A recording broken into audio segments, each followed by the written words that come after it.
ground, but the mind's online. Circuits breathe where the forests shine. Tennis streams through the rivers wide. Nature coded the future alive.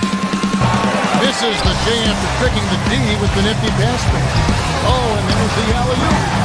How about on the count? Put another one off this event. We've had one every week, minimum. We had 2 last week. We had 1 the week before. So this is number 4. Chat, if you want to count it down. Damn. Why? Mari goes into the back to try and put pressure onto Juno and Paul, which on paper is the right call, right? Like, you have the nano, try and fight the squishies, hope your backline can survive. But it's the fact that the nano also goes on to Amity from Juno, so they put so much pressure on point. The TP, I believe it was Zoe that went to Sim very quickly to try and get back into it, and it just does not work. It doesn't work at all. She gets deleted, isn't able to get any sort of touch, and Mari doesn't have time to leap back over to point. It's not the end of the world, obviously, but definitely a rough way to end the round. And now MOTS Genesis, they will start on the attack once again with just under a minute less. I am curious, is Jeremy going to run this? Ooh. I would honestly not mind it, because you at least start with the barrage moving perk, and you start with the inverse concussion.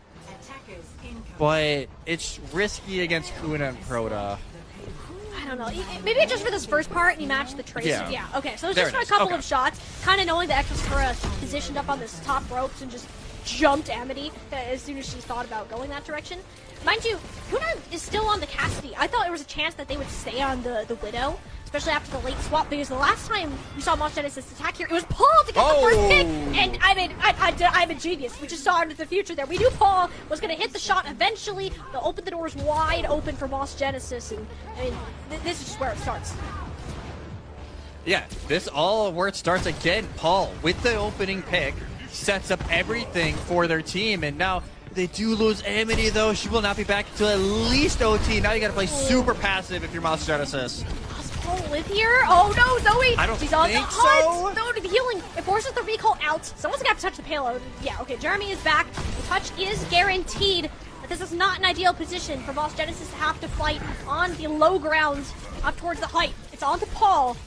Can they manage to find another magical pick like they did before? Zoe doesn't have health. Jeremy goes in to finish off the blow that Paul had started. And Kuna also hit with a headshot from the Widowmaker. Even if these shots aren't getting the final blows, it's getting them low. It's forcing EXO SAKURA to back off. They're all crumbled in this server room with no choice, knowing that MOTS Genesis, it's OT. They have to force the payload, but there it is. Bionade lands. Proto once again back on the streak of this Ana. Nano boost is out onto Regime, looking for the rest of the cleanup. Should just be about it here. Kuna in the backline, Deadeye for good measure. And MOTS Genesis are looking for a near 2-minute full holds to take this map. It was a good start for MOTS Genesis, and they at least get it towards the end of first phase. But the fact that EXO SAKURA were able to back up, kind of rotate on that high ground, and just live. All they needed to do was live. Because you're able to build up Nano, send it out, and another beautiful Bionade from Proto sets up the kill onto April, and that's just when the dominoes begin to fall. You lose the Brig, you lose a lot of the protection for Juno, and it all goes down from there. But not the worst case scenario by any stretch of the imagination, I think, if you're MOTS Genesis. But now it's the question here, Molly, of what do they want to do here on defense? Because EXO SAKURA were also very quick to cap this phase of the map. Well, not necessarily. It took them 3 minutes, Jesse. Oh, yeah, true. That's true. It was the second phase was when it kind of sped up. So, maybe they can... I'm trying to think here would want to do it. Because obviously, like, the Cassidy, to me, it's just awkward. Like, I can understand how it can work, but it's definitely just a little awkward. I do think the Kuna Sods, maybe just for like a disruptor shot. Or I like that. I'll just let let them figure it out. I'll just let them figure it out. Because I'm not even going to try and figure it out at this point. Yeah, Kuno's going through a bit of an identity crisis. Maybe the Sombra could settle on. A bit of the phone aura has been picked up. Nope, back to the Cassidy. And like, I see what you mean. It's hard to get Kuna in range. Once they're in range, it's fantastic. Kuna It's fantastic. Yeah. But it's getting Kuna to that point, especially past the likes of Paul, who has been a menace so far.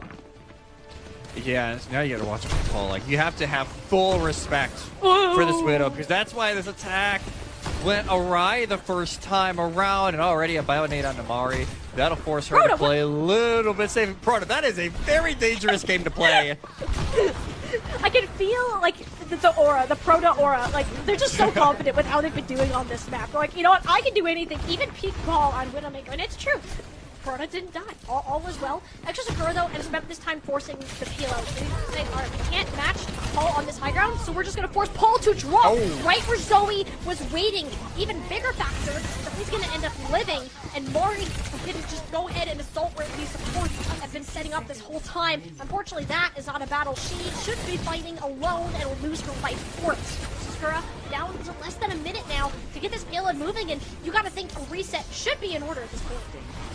Yeah, you would think a reset is Proto and Regime. Yeah, Proto and Regime are both dead. Paul is able to find 2 with the Cassidy swap. I don't mind it, especially you know it's going to be more close quarters now that we're end of first phase. You're not trying to have kind of this long range opening peaks, and then you can just play basically bodyguard to June and April. Make sure that Nano at a minimum can be built, because if you can throw that onto Amity, they're 40% ahead of Mari. Wow. In the Primal, if they can pop Primal, that could be it. It's better her getting there. I mean, she's getting peppered down. And Zoe, in scary territory, pulse bomb ends up catching on to the shield. It's going to be a little scary for Lost Genesis, but at least they guaranteed themselves a primal raid. Oh no, they're down April already. The dive from Mori was successful in that department. And Lost Genesis make this happen. Electric Cowboy on the field. Ball popping off this map so far, and they're trying to get Winston out of the way, but with the responding mana boost, it's so difficult to manage to do. Sleeping Winston into the backline. Anthony, it's not looking worse for Where. Kuna cleaning up the broken pieces of Moss Genesis, their own map pick. It looked close, it looked so much better, but it wasn't enough to throw them over the hurdle. EXO Sakura on match point. Whew. I swear every single time EXO Sakura is sitting there like, how close can we make this map? Like, how close do we want it to be today? I credit to Moss Genesis. Amity, she was all over the place. This set of juggles, like, I gotta take notes for myself. Like, it was an unreal juggle, especially near the end. You're like, oh, hi, Kuna. I don't care about Primal. Bye-bye. But they're able to find 3, but just